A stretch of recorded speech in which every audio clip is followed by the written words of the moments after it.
dahil tuloy-tuloy po ang programa ng DSWD para maibsan nga po ang kagutuman ng ating mga kababayan. So, medyo hindi po sila nagtugma. Well, anyway, tinanong ko po kasi ito sa SWS. Since sila po ay medyo accurate yung kanilang numero dahil mismong diretso sila doon sa mga taong nakaranas nung programa ng Pangulo na Walang Gutom program. Pero tinanong ko rin kapag kasi pag in general at random yung mga respondents na malamang ay hindi alam yung programa or hindi nila naramdaman, so maiiba talaga ang numero. Sa second quarter survey po ng Okta Research, tumaas po yung self-rated poverty from 35% noong March, naging 39% po nitong July. And nag-increase din po yung mga families na nakaranas ng gutom from 17% to 21%.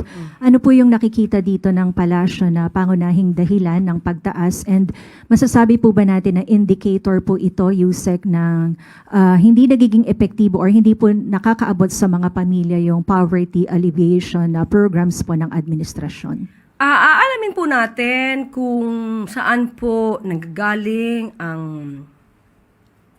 mga areas na maaaring nagsasabi na hindi sila nakakaranas sila ng kagutuman dahil itong araw, last week or just this week ay naging panauhin natin, Lunes, ay naging panauhin natin ang DSWD at ang SWS kung saan mismo sila ang nag-report na yung walang gutom program ng DSWD, ng Pangulo, ay nagkaroon ng improvement doon sa mga beneficiaries.